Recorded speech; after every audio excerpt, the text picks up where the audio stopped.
by my three incredible sisters. I've been called janitor, line cook, construction worker, doing any job I could to help out since we didn't have much. I earned the title graduate from Harvard University. I was called infantryman in the Marines when my company took some of the heaviest losses in Iraq. I'm called congressman, proudly representing Arizona the past 10 years. But my favorite title of all is dad to my two beautiful kids, whose future I'm fighting for every day. That's why today, my title is candidate for Senate. I'm fighting to lower costs and secure our border. I'm Ruben Gallego, candidate for U.S. Senate, and I approve this message because for me, it's never been about titles. It's about standing up for hardworking Arizonans like you. Paid for by Gallego for Arizona. It's better over here. If you're 55 and up, T-Mobile has an exclusive rate plan just for you. Right now, get 2 lines of talk, text, and data for just $30 a line. That's a 45% savings versus Verizon and AT&T. Plus, you can get one of the latest 5G phones free when you add a line. That's right, a free 5G phone. Experience all this and more on America's largest 5G network. So why wait? At T-Mobile, customers 55 and up can get 2 lines of talk, text, and data for only $30 a line. Just go to T-Mobile.com/choice55 or visit your local store to make the switch. With AutoPay using debit or bank account plus taxes and fees, 45% off 2 lines versus AT&T Starter and Verizon Welcome. Plan benefits vary. Free phones up to $300 off with 24 monthly bill credits and qualifying new line for well-qualified customers plus tax and $35 device connection charge. Contact us before canceling the entire account to continue remaining bill credits, and if you pay off device early. See details at T-Mobile.com. My pain is considerable, but that prescription is dangerous. The side effects of my medicine are worse than my condition. I'm in recovery. I can't take those pills. When faced with a health crisis, you shouldn't have to choose between risks. At the Naturopathic Physicians Group in Scottsdale, our medical doctors are experts in full spectrum care using a natural approach. Patients come in for a variety of issues, including joint pain, chronic conditions, and issues specific to men's and women's health. Our naturopathic doctors can restore pain-free joint function and restore balance in immune, digestive, and hormone systems, which often improves immediate physical symptoms without having you take a bunch of pills. If traditional medicines aren't working, don't you think it's time to start feeling like yourself again? Call Naturopathic Physicians Group at 480-451-6161. That's 480-451-6161. Or go to naturopathicgroup.com. KQFN Tempe. Also transmitting on K257CD Phoenix at 99.3 FM and K240 EU Mountain Hills at 95.9 FM. Wherever you go, take us along. Listen to our live stream on our free Fanatic app. Download it today.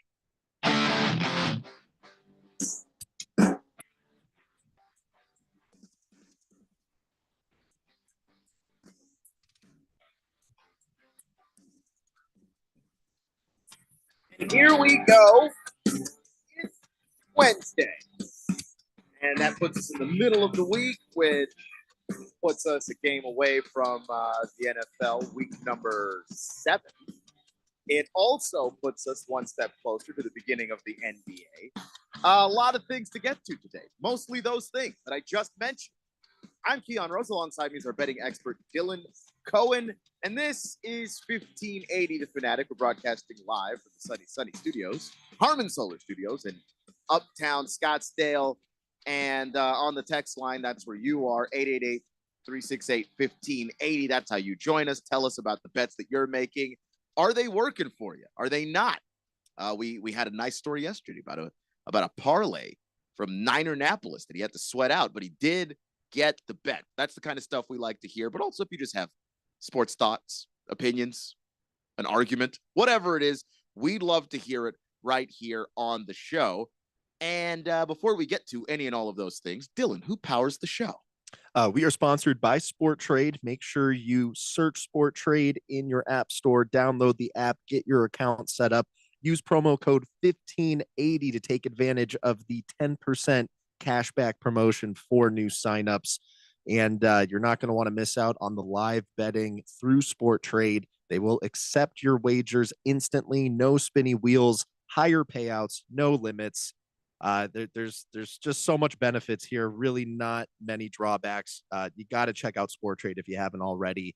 And don't forget to tune in this coming Friday. We will have Sport Trade CEO Alex Kane back on the show. They are doing a weekly contest. They are giving away a $100 Amazon gift card and $50 in betting credit to Sport Trade. So make sure you do not miss out. Anyone can participate in this contest. You do not need to already have that Sport Trade account set up, but there's simply more in it for you if you do have one, because then that way you can leverage some of that extra, betting credit. Because they get the $50. I mean, look, you could go for. I'm basically offering you two choices. One, you don't make the Sport Trade account, you win, you get $100, which good for you. To Amazon specifically, Amazon gift card. We're not just giving you $100, but Amazon gift card, which is nice because Amazon's got everything. It might as well be $100. But then on the other hand, you get the same $100 for the Amazon gift card and $50 to just try betting with, see if you could make some more money with it. Even if you lose it all, if you didn't set up the account, you didn't gain anything and you didn't lose anything anyway. So just go ahead and set up the account and mess around with the money. Who knows? You probably start live betting. You see all this great stuff I'm talking about, and you go, "Oh, geez, all right, they were onto something here." It's pretty intuitive if you really start to get into it. One of the funny things about the text line is that sometimes people will just text things at various points of the day, even though there are no shows on that can read those texts. We got a text from 9569, who I don't know who this is. I don't know who they thought they were texting, but they were saying, "Do you think the NFL should flex the Bears versus Commanders game in 2 weeks?" And I've got great news for you. They already have. They got very much ahead of that one and just went, "No, that's Caleb Williams versus Jaden Daniels. That's looking like a really good matchup.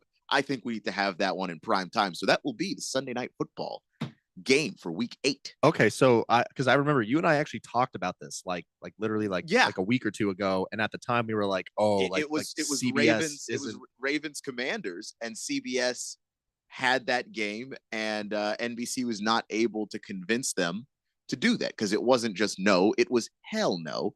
And CBS said, "No, you didn't schedule it. You're not getting this." The NFL seems to be more involved in this particular matchup. Well, and I mean, this is business here. I mean, you've got the two, 1 and 2 picks in the draft, the best rookie quarterbacks that we've seen in quite some time. And it's so rare that 1 and 2 are actually good at this point in their careers.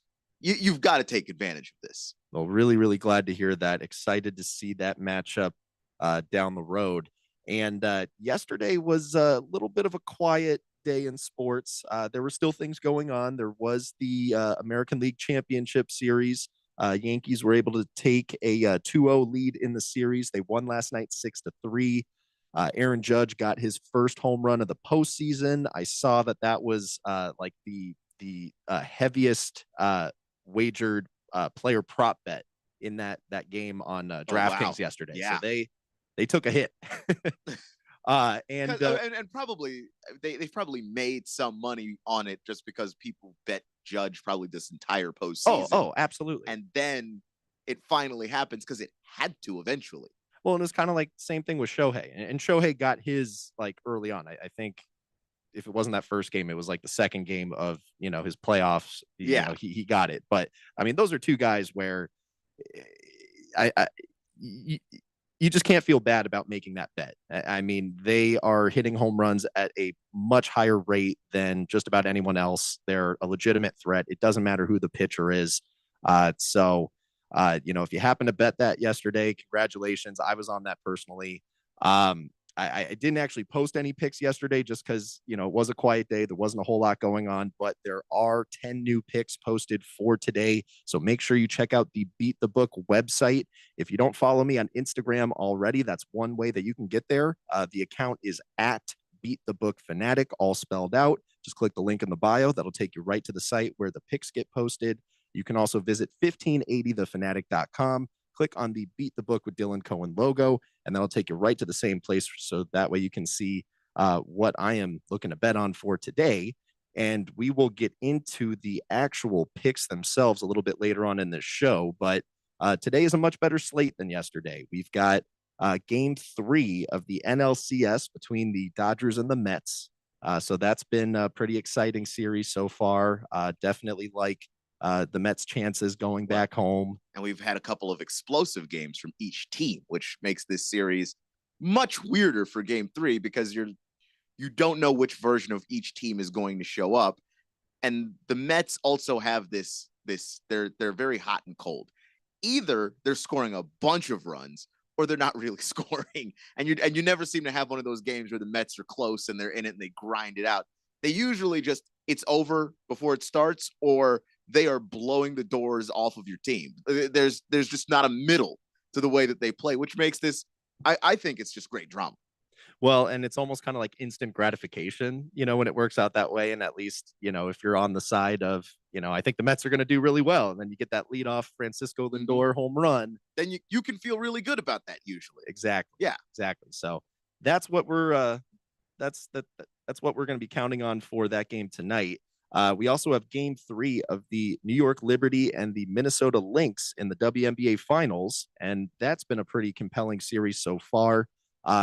The Liberty won pretty handily in game 2 after they, blew the lead the way that they did back in game 1.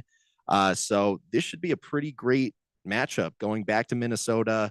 The Lynx, because this is a 5-game series, they basically have home court advantage now since they stole that game 1. So, I mean, Keon, do you think the Lynx have what it takes to pull off a win here? I mean, I think they clearly do. They're obviously one of the hottest teams, if not the hottest team in the entire WNBA, going into the postseason. And then obviously in the postseason, the challenges that they were able to overcome, beating a team that they've had so many close games with in the Connecticut Sun just to get to this point. I think the Lynx do have what it takes to win this game. It's just tough because you look at all the stars for New York and I think that they have a feeling like this is their year. There's just a level of confidence that they're approaching the game with that it's hard to overlook when you just see Breanna Stewart out there and she's feeling it. And you're like, is she going to miss today? Because I don't know. So that's going to be one that I definitely have some more thoughts on. But either way, that is going to be a close game. The point spread on that is 3.5 points favoring the Liberty right now. So odds makers are pretty much on the same page as Keon and I there. And then we still have the streak of, it's either professional football or it's college football. But either way, you're getting some football every single day. I think we have it for like the next 40 plus days or something along those lines. I know we've already been kind of on this now for a few nights, but tonight in general, we have Western Kentucky taking on Sam Houston and FIU versus UTEP. It's that string of 55 days of football. Whether or not the football is great, I mean, that's entirely a different conversation. Not all of these games have been good, but you have had 55 days of football in a row if you want it, going all the way to November 27th. So definitely love a good streak like this where, there's always something there for you to bet on. It might not be compelling enough for me to turn around and, make a post and recommend picks, but at least it's something and it's better than nothing. And in today's case, I do have picks for those games. So make sure you check out the Beat the Book site for that. And we do have some news that we want to get into here. This was something that we talked about at length yesterday. Davante Adams, newly acquired player for the New York Jets. He is expected to play Sunday night against the Steelers. So, he kind of has to. Well, and I mean, he's coming back from the hamstring injury, made that appearance on the Pat McAfee show the other day, looked pretty good. We'll see if the hamstring injury was a real injury or I need to get out of here itis that sometimes winds up being, because it just seemed to correlate with Davante Adams not wanting to be a Raider anymore. I at this point, I have major trust issues with NFL injuries because we've talked about weaponization of the injury report. We've seen it. I was very, very confident that James Cook was going to play in that that Monday night game. I know you weren't. If you followed the practices, because that's the stuff they can't fake. If he doesn't practice Friday, that's a bad sign. That's universal. That's usually the last injury report of the week, unless they're doing warmups and then something just goes horribly wrong there, or you had them as a game time decision and you have the doctors look at them in warmups. Guy doesn't practice Friday, bad sign. It genuinely generally means that guy is not going on the field suiting up. And Brian Robinson didn't practice Friday. He wound up not playing. And James Cook, no practice Friday. And he missed that. And my fantasy team suffered. I would say, that's probably my biggest takeaway here is, probably go off of, that pattern of when they practice versus Adam Schefter going out of his way to report that someone's expected to play. You just can't trust that anymore. You can't. And Cook was like, they thought Cook was going to play. He really did have a setback. I mean, it's just some of that stuff. You want to be kind of cynical about it to a degree, but it like these teams are trying to like make sure that their players are prepared to go. And when the team is saying on Friday, it's a game time decision, to me, that's not weaponization if the guy didn't practice. Like that actually is a game time decision because that they have to submit that report that day that the player did not practice, which is usually what gets them tagged with the questionable or worst case scenario, a doubtful, which you hate to see because that usually I've never seen a guy like he's doubtful and then he plays. I've just never seen it. Maybe it's happened. I'm sure it's happened.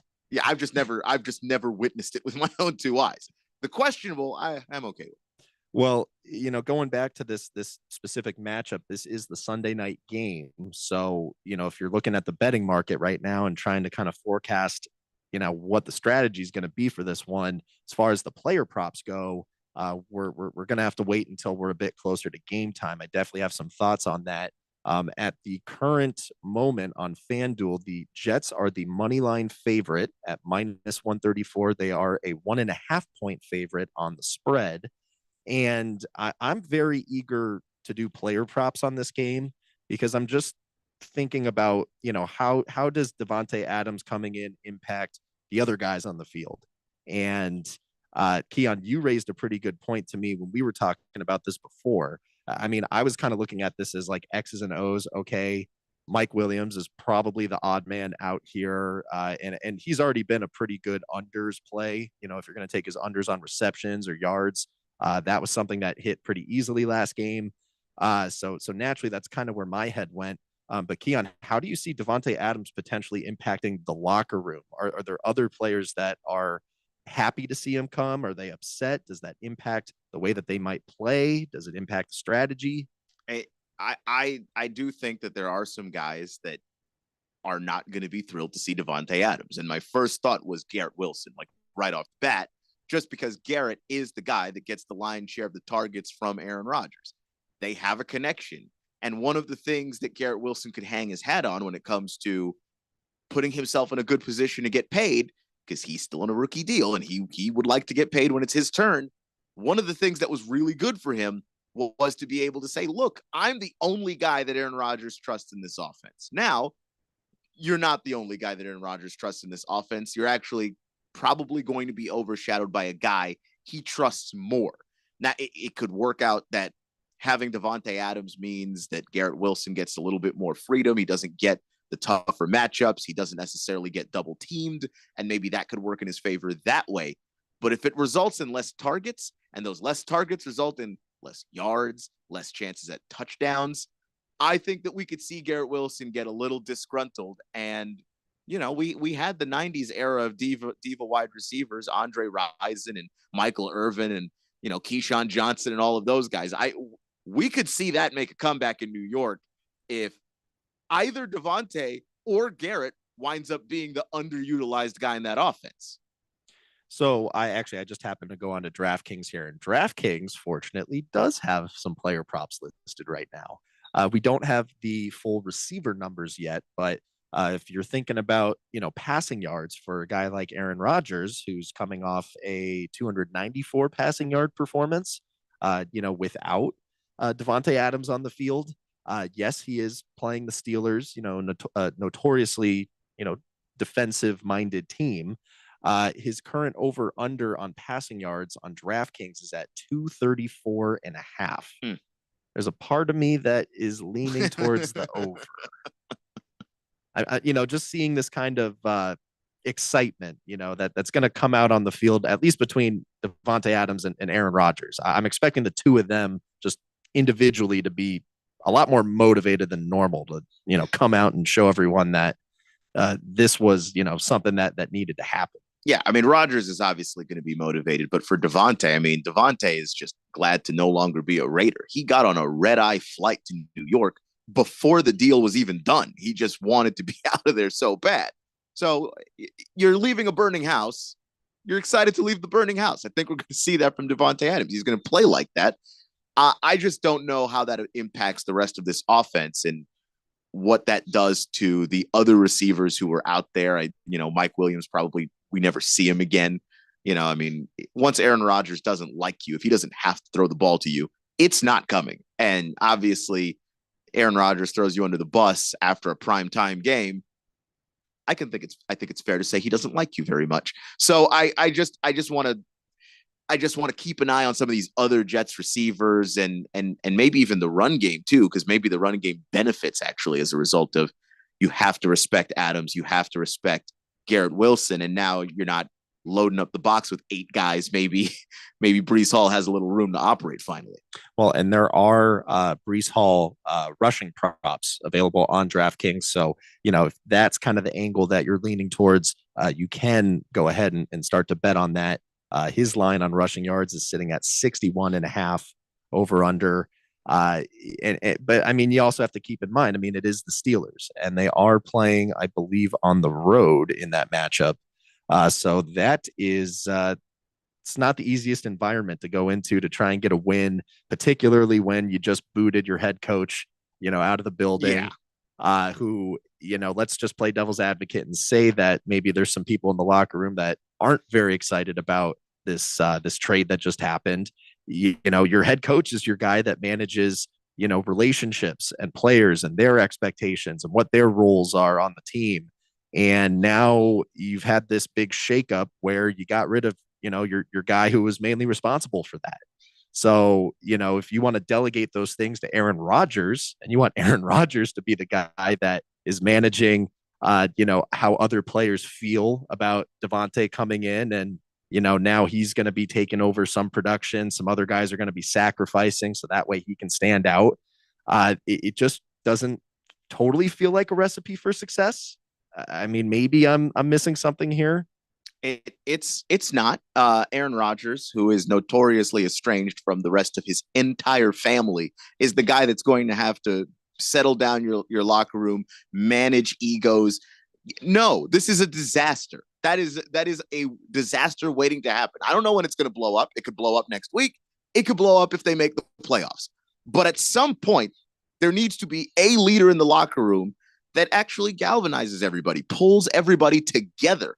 And Aaron Rodgers isn't the pull everybody together guy. It's he's kind of the help me achieve what I want or get out of my way kind of person, which works in the NFL a lot, just not from the person who's supposed to be the leader. That guy's supposed to say to the person trailing in the back, hey, join the rest of us up front. We're going to root for you and we're going to push you to help you reach your full potential. Aaron Rodgers has never been that guy. Aaron Rodgers he's notoriously been someone who's just ignored rookies outright if he's never had to interact with them. Like, he isn't a great teammate. And so if he's the guy who's got the loudest voice in the locker room, and he does, because like Ulrich doesn't for for reasons I think are pretty obvious, then how are you supposed to settle down anybody who feels like maybe their role in the offense isn't big enough? Because that's a thing that a coach would do. Oh, I know. Come into my office. We'll see what we can do for you. Or here's why we can't do that for you. But whatever the reason is, there is a person there who's going to sit down and give you that explanation, and you respect, and you've bought into what it is that they're trying to do. It seemed like the guys bought into Robert Saleh and what he was trying to have them do. I know at least on the defensive side of the ball they did, because that's the only part of the team that showed up week in and week out. So without that guy, what do you do if you're the Jets? I don't think that has great outcomes relying on Aaron Rodgers for that, unless there can be somebody else in that locker room. And maybe it is Davante. It's like, hey guys, I'm new here, but I'm not trying to shake anything up. I'm just here to join the team and play. Like there are ways to handle this. I just don't know if any of the people involved can. Well, and I guess the impression that I'm getting, and not like, either one of these guys have come out of their way to just blatantly say this, but it just feels like what we're about to witness is like Aaron Rodgers prioritizing Devontae, and the two of them just want to kind of go out and flex and just show like, hey, we still got it. And look, it might look good for a while, but if Garrett Wilson isn't getting touches, that's going to show up eventually on the sideline or on the field. If some of these other receivers who are going out there and running routes, if they're not getting touches, it's going to show up. Because you know what wide receivers don't like to do? Just random cardio on a Sunday afternoon. They like those runs to end in catches, and those catches to presumably end in yards and touchdowns. That's what they actually want to do. Nobody wants to go out there and do a bunch of cardio. So if Aaron Rodgers is keyed in on Devontae Adams, it's possible someone's out there that's doing a bunch of cardio that maybe won't block as hard as they normally would, which is already hard to find receivers that are willing to do that. They're probably not going to run as hard on routes as they probably should. Maybe their attention to detail is a little bit lacking. Aaron's got to make sure that people know that this is not just the Devontae Adams show now, but that he's joining the team to make the team better. Can he do it? Players can. I don't know if Aaron can. Well, and I think you're onto something with Garrett Wilson. That's going to be the guy to watch in all of this. Yeah. How does his role change? And then I do personally, if books are putting out props on Mike Williams, I'm going to be playing those unders. I think there's also something there. Aaron not really connecting with him that well. Mike Williams, I think, banished to the shadow realm now. He already knew the ball wasn't going to come his way for a couple of weeks. Now it's definitely not coming. So we've got some NBA talk to get to here on the other side. You're listening to Beat the Book here on 1580 The Fanatic. 1580 and 99.3 The Fanatic. Live and local. Breaking news coming in from Bet365, where every nail-biting overtime win, breakaway, pick six, three-point shot, underdog win, buzzer beater, shootout, walk-off, and absolutely every play in between is amazing. From football to basketball and hockey to baseball, whatever the moment, it's never ordinary at Bet365. Gambling problem? Call 1-800-NEXT-STEP. 21 plus only. Must be physically located in Arizona. AZ Preps 365, your source for all the news, info, highlights, and more. Athlete news and interviews. Talk with coaches. Keep you up to date with the changes, moves, upcoming events, and more. AZ Preps 365, Arizona's ultimate prep sports show. If you miss a minute, you miss a lot. AZ Preps 365, Saturday mornings 8 till 10 on 1580 and 99.3 The Fanatic, and always on at 1580thefanatic.com. We are getting ready to crown a champion. Championship weekend is coming back to the desert. Let's get this party started. 4 title races in 3 days means there will be a buzz in the air all weekend long. Whether from the grandstands, the infield experience, or the hillside, this is your chance to witness history and make championship caliber memories for the whole family. NASCAR Championship Weekend at Phoenix Raceway, November 8th through the 10th. Get your tickets now at phoenixraceway.com. I'm Angela Gonzalez, reporting from Phoenix. We're talking with the community about Phoenix Police Department. Ma'am, what do you think? Oh, I love them. They're our local heroes. We've had some problems around here with break-ins and people using drugs on the streets. The police work with our community to have a presence in our neighborhood and keep our streets safe. Thank you, Phoenix Police. Gracias a la Policía de Phoenix. Thank you, Phoenix Police. Rise to serve. Find more today at joinphxpd.com. Protect and serve with the elite. Sponsored by the City of Phoenix.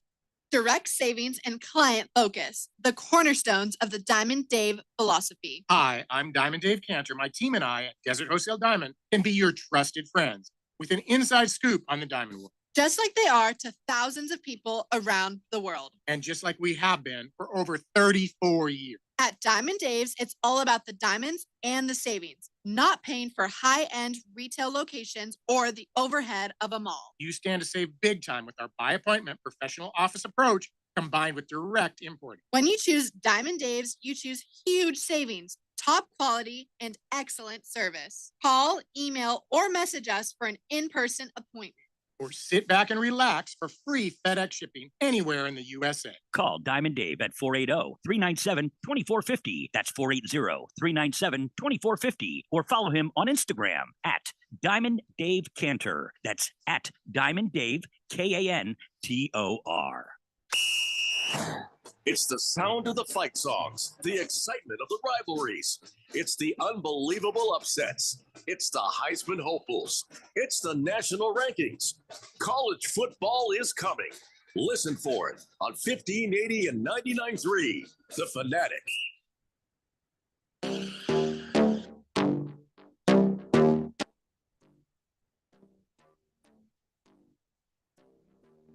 Money your way. Aaron Rodgers. That was the topic of the last segment. Baker's cocky hens on the text line saying, I don't understand the Rodgers. Turns Randall Cobb and Jordy Nelson and Alan Lazard into good receivers. He doesn't focus on one guy. He just doesn't trust guys that drop the ball. What players complain about him or his leadership? Well, Greg Jennings, for starters, like immediately, as soon as Greg Jennings was out of Green Bay, he was like, you got to hear about this guy.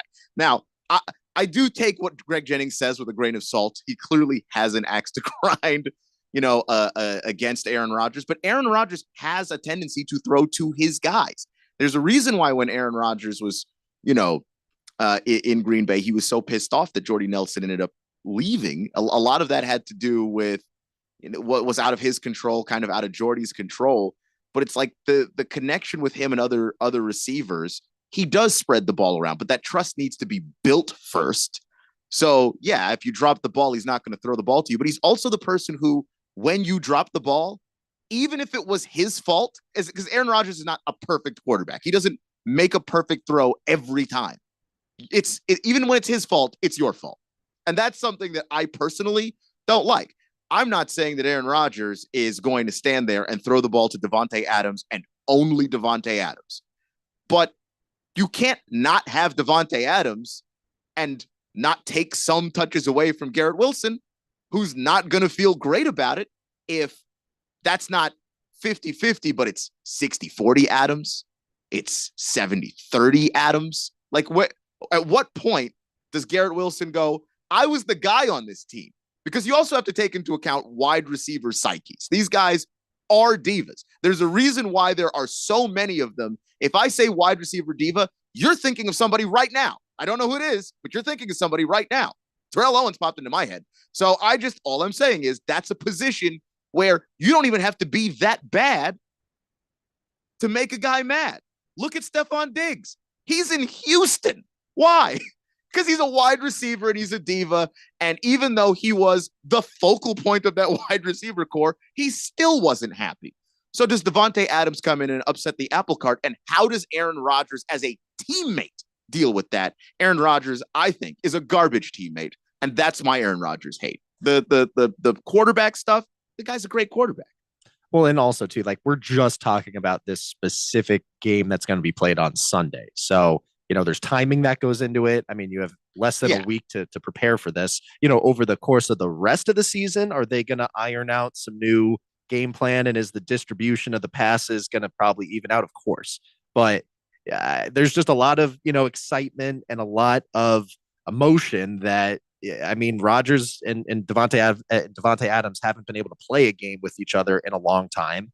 There's going to be some just personal elements that are probably going to feed into Aaron Rodgers' decisions of where he's going to ultimately air the ball out to.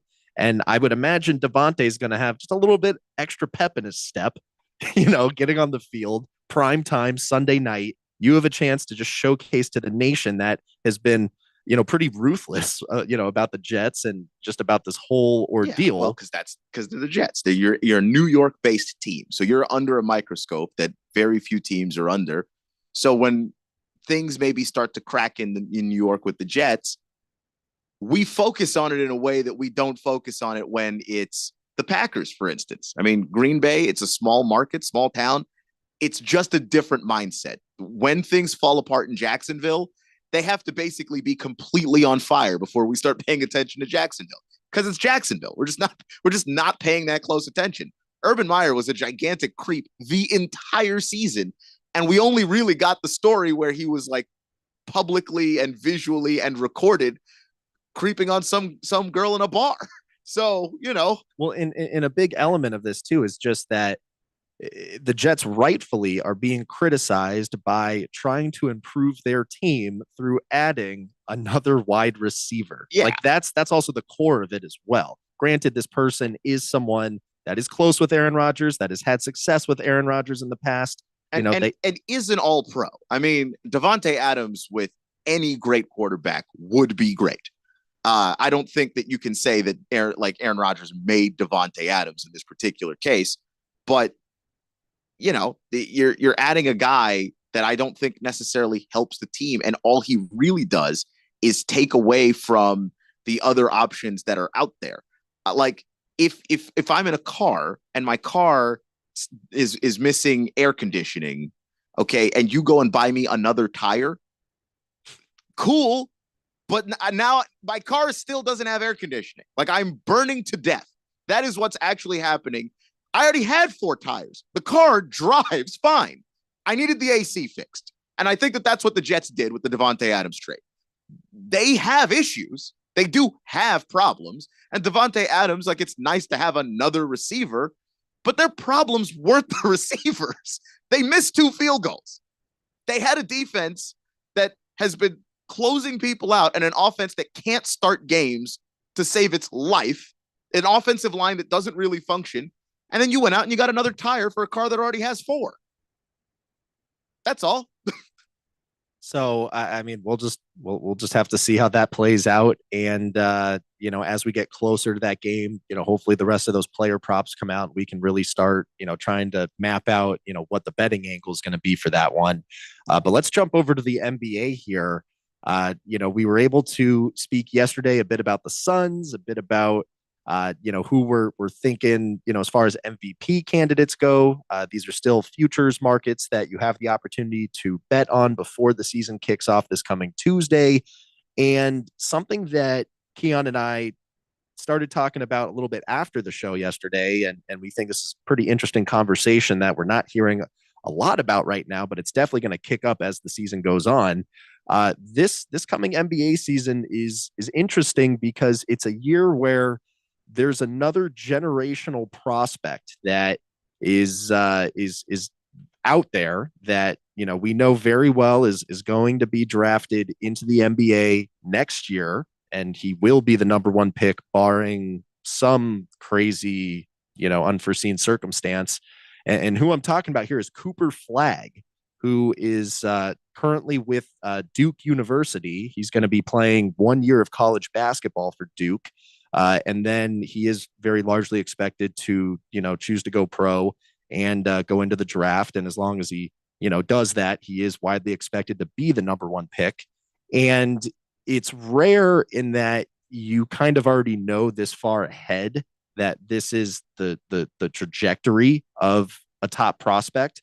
But we have the luxury of just seeing this play out just, a couple of years ago with Victor Wembanyama coming over from France. He was clearly the number 1 option. We've seen it a couple times. Luka, I think, was a guy that was like very much that was. There were multiple players in that 2018 draft that were that highly touted, where the whole point is where it's like, okay, I know there's a very attractive player coming in, and if I don't have the best season ever, it's going to increase the likelihood that I can get that player. So. And this season is interesting because I think we're going to have more teams trying to tank than usual because it's not just Cooper Flagg. Cooper's obviously that's the one you want, but I mean, Ace Bailey looks pretty good. There's going to be 4 or 5 guys in this lottery that if you came away with that, you'd be a little bummed you didn't get Cooper, but it wouldn't be like this past draft that we had where you're like, I don't. No, you could rank any of the top 10 guys in that draft in any order, and you'd probably be okay, And then that's how like a guy like Zach Edey, who was not in the top 5, is currently priced as the favorite for Rookie of the Year. Yeah. So, I mean, very different circumstances. And then one other thing that also, impacts this that wasn't there with Victor Wembanyama is just simply that next season is going to be the first year of the new TV deal that the NBA signed. Mm-hmm. So you've got a salary cap that's going to grow.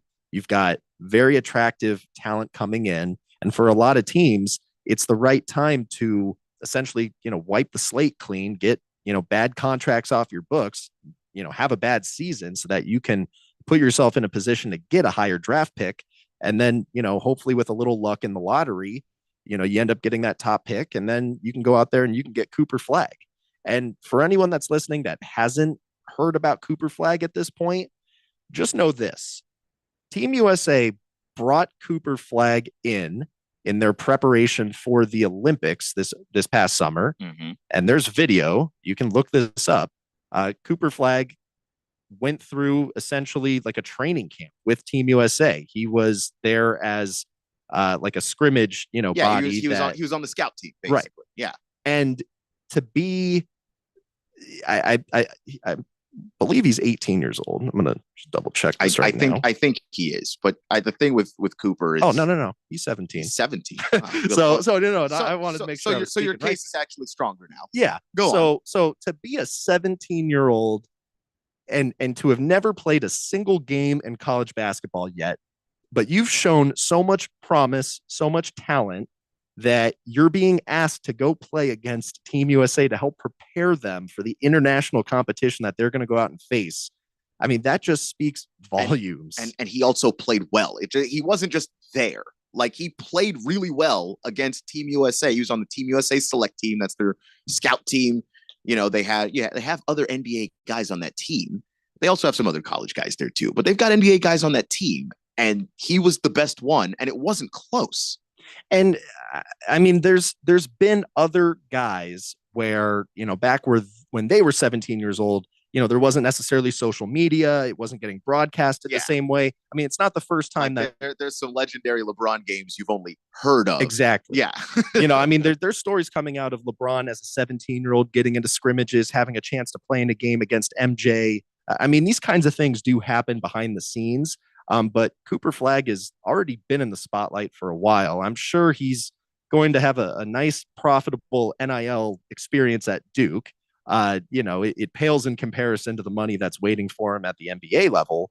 But for someone to have the experience that he has at 17 years old, it's just really rare. He is a very, very promising player, 6'9". I mean, he's probably not done growing is my guess. Probably not, but he'll probably wind up being, I think he'll probably wind up being like 6'10", maybe 6'11", but that's already good size for the position that he plays, which he's a small forward. I mean, that's already an enormous person and he playing is that position. a dangerous player in, fast breaks on the drive. This guy, he jumps out of the gym. He can get you in a number of different ways. He looks great, in the fast break, like you said, but he also looks great in the half court. He looks great shooting the ball from three. He looks great slashing to the basket. He looks great on the defensive end of the floor. It's hard to find a place on a basketball court where Cooper Flagg doesn't look like a good basketball player. He kind of just does everything. Not good. He's not a Swiss Army knife. Great. And after 1 year at Duke, there's going to be some development there. Perhaps he gets a little taller. I mean, he's going to be a very, very ideal, desired draft prospect, once we get to the end of this season. So there's absolutely a handful of teams. I personally think there's probably 6 to 8 teams within the NBA that are just looking at the cost of not having a good season this year to position themselves for Cooper Flagg. I think the teams that really wanted Cooper Flagg were already unloading everything like 2 years ago. Like they were trying to bottom out this year. And sure enough, it has happened. Like the Pistons, I don't think this is how they wanted it to go, but I think that they were in the Cooper Flagg sweepstakes. I know the Wizards were. Like, that's just their timeline is too good for how young they are right now. So to where they can literally just go, we've just got a bunch of young guys. That's the reason why we're bad. And you can't really point to them as a tanking team because they've been planning this tank job for a couple of seasons, to be honest. I think the Atlanta Hawks are honestly another one, because I mean, you just look at the moves that they made over the offseason and you can just tell it's not with the intention of trying to make the playoffs in mind. Yeah, and Trae Young was a little sad about that. Like he was on a podcast this summer and he was talking about how he was just like, I don't know how we got better this offseason. And that's the neat part, Trae. You didn't. I'm going to throw one out there that we haven't talked about before. There is some chatter about just this as a possibility. The the LA Clippers already, managed to screw up things with Paul George. He takes off for the Sixers. You've got Kawhi Leonard, who just has perpetual knee problems. Yes, it's a degenerative issue. It sucks because I think that's a guy, people make fun of him for being injury prone, but genuinely, I think he was just robbed of a great career by having bad knees. Exactly. And, for the kind of money that he's set up to make along with James Harden, I mean, the Clippers are, they're basically going to have to make a choice. They can toil in mediocrity, or, they can go ahead and just bite the bullet. They're the Clippers. They're going to toil. They should. In fact, I'll go even further. I think they should just blow the whole thing up and try to get Cooper Flag. They won't. They can't do it right away. And, they've got the new arena. They've got to have, a draw for people to come there and cheer on the Clippers. And they have to, put their best foot forward and try and see if they can, compete. But, if they find out that they can't, they're 20 games into the season, and that's, and we'll see, because some teams just aren't good at that. It's hard to go to their owner and convince that guy to say, hey, we're going to be bad for a little bit, but let's just do this and try and get a really good player. Some owners are open to it. They're just like, hey, look, if that's what the math says, then that's what we're doing. Some owners, not so much. And I just don't get the sense that Steve Ballmer is the guy that's like, yeah, we're going to lose a bunch before we start to win, with all the money that he spent on the Clippers. And he built that arena with his money. He didn't ask the taxpayers to give him a boost. I just don't think Ballmer would do it. I think they should. He seems like the guy that would be willing to just kind of die on his sword, over something like that. We put the money in. When we fail, we'll start over. No problem. But we have to absolutely fail first. And I don't think the Clippers are thinking in the mindset of we need to start thinking about what we've already done as a failure, because it kind of is. We didn't do anything. The Clippers might not be thinking like that, but who is on their team who notoriously thinks like that? James Harden. That's true. James Harden is the king of, I don't want to be here anymore. I'm going to start doing things to try and, which he hasn't gotten there yet. And of course, with Kawhi being injured, he's going to be a bigger part of the offense. He'll get to shoot the ball as much as he'd like. We'll see if James Harden is the one that actually forces the Clippers into making that choice. All right, we're right up against the break, but I want to read Baker's Cocky Hen's text on our way out because he had a few of them. He says that smug look on Rodgers' face when a guy doesn't make a play he thinks they should have is really something else. It's hard to watch. It makes you want to punch it. He also says, I think Bills with Cooper are going to take the division easily now if healthy. We'll see, because I think that Cooper's got to get his mojo back a little bit. Playing with Deshaun, the confidence is just not there. I mean, he's been throwing some balls that just who's catching that? And then it led to him starting to drop actually catchable passes. So if Cooper gets the mojo back, I believe it. He also went on to say, Adams cost him a 3rd round pick. Conditional, Baker's Cocky Hens. If Adams is an all-pro, which if you brought him in to be an all-pro, that's going to make, if he's an all-pro, a first or second team all-pro, that is a 2nd round pick, not a 3rd. And that to me is more serious. He also says if they gave up something in mind that was helping them, I understand. The Jets didn't have multiple good receivers. Well, they had Alan Lazard and they had Garrett Wilson. And he was like, they now have 2 elite receivers and 2 okay guys. Most teams that are in the playoffs, a lot of them are getting it done with 1 okay guy and 1 elite guy. You're normally not spoiled enough to have 2. So again, if you think that's what you need, but your offensive line still sucks. He also says, how does adding Adams hurt them? Stockpiling talent seems smart to me. You just upgraded all the tires to 22s with this move and with spinners. To which I say, the air conditioning still does not work. We're on 22s with spinners, and it's 120 degrees, and we live in Phoenix, Arizona. Yeah, you can add talent, but sometimes you've got to add talent in the right places. The Jets are still bad in all the ways they were bad before. They just now have another piece of their offensive game, which they weren't bad at in the first place. Look at the passing numbers this year. They were already not bad. Anyway, I appreciate the argument, Baker's Cocky Hens. I see your Clippers text. We'll get to that on the other side because we're very, very late for this break here on Beat the Book on 1580 The Fanatic. 1580 and 99.3 The Fanatic. Live and local. Mom, meet Sarah. From first time Nana moments. Yeah, welcome to Flight 101. To annual girls trip moments.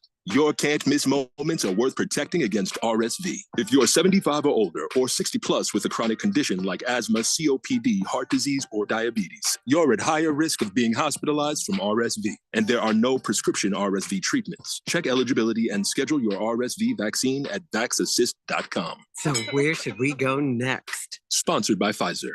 Let's say you've got questions. You're looking into solar, but you don't know where to start. Well, Harmon Solar has the answers. Hi, I'm Jeffrey O'Brien, and listen, there's a couple of ways you can go here. One, visit harmonsolar.com, browse around, because right across the page, they got links to all sorts of great information, like frequently asked questions, equipment, tax credits, even testimonials. Or just give them a call. 800-281-3189. Ask them directly. They'd love to hear from you. That's 800-281-3189. Or just go to harmonsolar.com.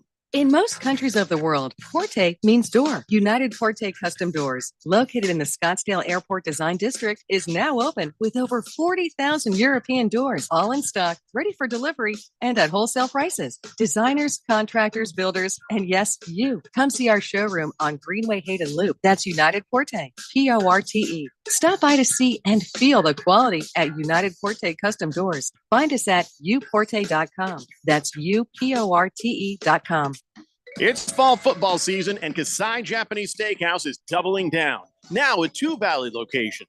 When it comes to Asian cuisine, no one does it better and more authentic than Kasai, where talented Teppan chefs create the food, the fire, and the fun of teppanyaki. Kasai Japanese Steakhouse isn't just dinner, it's dinnertainment. A memorable dining experience where a delicious 7-course meal is prepared right at your table with flair. It's a perfect choice for celebrations, date nights, or a night on the town. Choose from over 30 different items and combinations of teppanyaki, Asian fusion, and innovative sushi. Happy hour is always on fire and offered daily with specials on their Asian-inspired comfort food like Korean steak tacos, Mongolian barbecue ribs, and signature Wagyu beef sliders. Always a memorable dinner, or catch the game and a bite at the bar at Kasai. Now with 2 locations, Scottsdale Road in Thunderbird and in Peoria at the 101 in Northern. Go to KasaiTeppan.com. That's Kasai Teppan.com, or search Kasai on your mobile phone.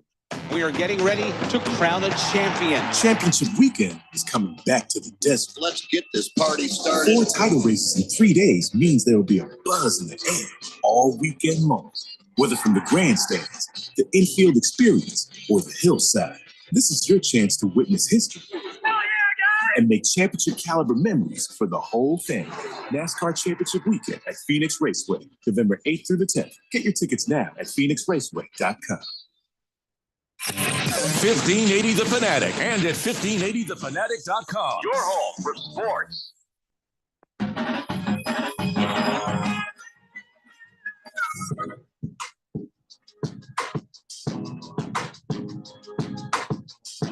All right. Clippers text from Baker's Cocky Hens, and then we shall move on because we've got to get to the picks for today. But he says the Clippers will never not try to win. They need some excuse to rub those things. It's only 90 today. We can go without AC the rest of the way. Well, yeah. I mean, the metaphor is when you really need it. Like the Jets can't offensive line just wish and pretend that it's good now the rest of the way. They have more or less more than half of a season of football left to play. And their right guard gets beaten every week in a way that is, quite frankly, I should start getting popcorn when I watch Jets games because it's actually hilarious. There are times when he gets beaten so bad it looks like a Charlie Chaplin routine. That's all I'm going to say about that. All right, let's move on. So as far as the picks for today goes, going back to the WNBA Finals matchup, it's Game 3 with the Liberty and the Minnesota Lynx, and the series is shifting over to Minnesota. This is a game that I do expect to be close, but the Liberty, like the reality of this series in general is just that the Liberty have more talent. They're just better sized, more height on that team, more length. It's really going to be something where every game the Liberty are going to have the upper hand, and it's going to be on the Lynx to try and build the momentum and, have the kind of shooting performance that, they had in Game 1. That's basically what it would take, for them to win the series. They have to bring that to the table each time. And in Game 2, the shots for Minnesota just weren't falling the same way that they were in Game 1. So, going back to Minnesota now, that should give the Lynx a bit of a boost. And, these teams have only played one game so far in Minnesota, and the Lynx did win that game. It was back in May. So, looking at this game tonight, and Keon had said this earlier in the show, the Liberty know what kind of an opportunity this is. And they've been at this stage in the game before, and they let it slip between their fingers, and they lost a year ago. So, now they have the chance to, redeem themselves and take advantage of the moment. And they're not staring Asia Wilson in the face on the other side of the court. It's Nafisa Collier and Courtney Williams. And I think this is why you've seen at multiple, times in this series, in each game, the Liberty go up double digits. And it's just simply because the Lynx are the team that is outmatched between the two. And it's on the Lynx to have this really, playing above expectations kind of a performance to keep them in the game. And I think you will ultimately see that in this game tonight, but it's not going to be enough to get the Lynx to win. And that's also why you're seeing the Liberty favored on the money line. That's why they're a 3.5-point favorite. So this is another one where you can expect it to be close. I, on FanDuel, am playing this on a win margin bet to get just a better payout. You can count on the Liberty to win by 1 to 10 points on the win margin. And then as far as the NLCS game goes for tonight, count on the Mets to get the job done at home. Walker Buehler is pitching for the Dodgers. He is arguably their worst starting pitcher right now that's available for them in their rotation. Pete Alonso and Francisco Lindor have a great track record of hitting well against Buehler, and you're going to see that play out today. So Mets on the money line, New York Liberty, 1 to 10 win margin. There's 8 other picks posted on that Beat the Book website. Go ahead and check them out. Take us home, Keon. And we'll see if the Lynx can get Nafisa Collier actually involved in the game. She was not last time. Baker's Cocky Hens, I see you, but we're all out of time, dude. So he's taking Liberty money line, and that'll do it here on Beat the Book. We'll see you all tomorrow.